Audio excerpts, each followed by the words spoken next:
Je veux remercier chacun de vous pour sa contribution à l'œuvre de développement national. En même temps, nous devons rester mobilisés car nous avons encore des déficits à combler et des besoins à satisfaire sur le chemin de l'émergence. Voilà notre défi collectif. Et voilà ce qui me motive à rester dans le temps utile, le temps de l'action, à votre écoute et à votre service, pour continuer à impulser notre développement solidaire et inclusif dans l'équité territoriale et la justice sociale. Je veux que notre nation reste debout, toujours active et enthousiaste pour faire de notre cher Sénégal un endroit où nos enfants trouveront toutes les opportunités pour vivre dignement et décemment.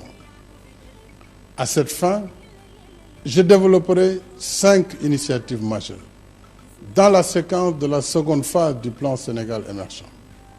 Ma première initiative, je la dédie naturellement à la jeunesse sénégalaise. Notre nation est en effet très jeune, avec 44% de nos compatriotes qui ont moins de 15 ans. L'éducation et la formation professionnelle comme axe de progrès pour promouvoir davantage l'employabilité des jeunes, la santé, le sport, les arts et la culture, ainsi que la citoyenneté comme facteur d'inclusion sociale, seront autant de leviers prioritaires de l'action publique.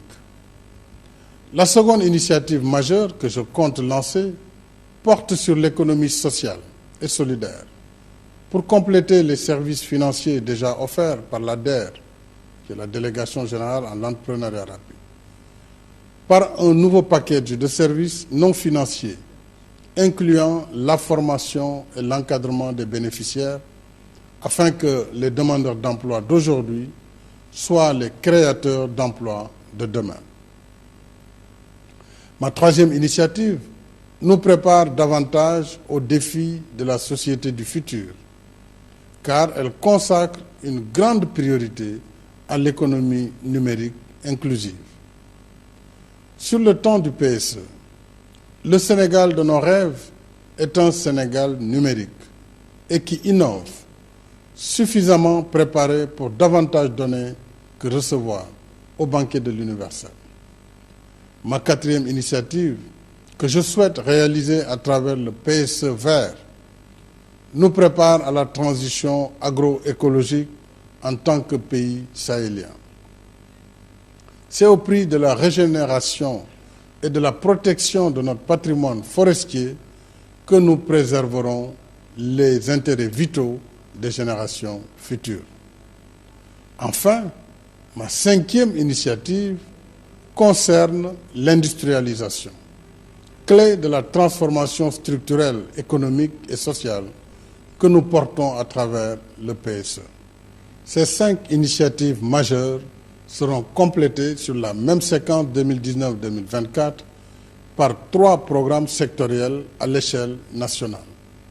Il s'agit du programme Zéro bidonville, du programme Zéro déchet et du programme Ville créative qui replace les industries culturelles au cœur de la cité. Ce qui nous unit est bien plus fort que nos différences. Ce qui nous unit, c'est notre foi dans cette nation sénégalaise qui nous rassemble et nous protège. Cette nation faite de tous ces regards qui se croisent, de toutes ces forces qui se conjuguent, de toutes ces cohabitations pacifiques et conviviales, de toutes ces parentés qui s'harmonisent et portent notre élan vers notre destin commun. Voilà ce qui nous engage à cultiver la paix et soigner le vivre ensemble hérité de nos ancêtres pour notre propre bonheur et pour le bonheur des générations futures. Dans cet esprit, mes chers compatriotes, je vous exprime à tous et à toutes mes pensées affectueuses. J'adresse à chacun de vous mes meilleurs vœux de bonne santé, de bien-être et de réussite dans un Sénégal en paix, uni et fort, prospère et solidaire, un Sénégal de tous, un Sénégal pour tous.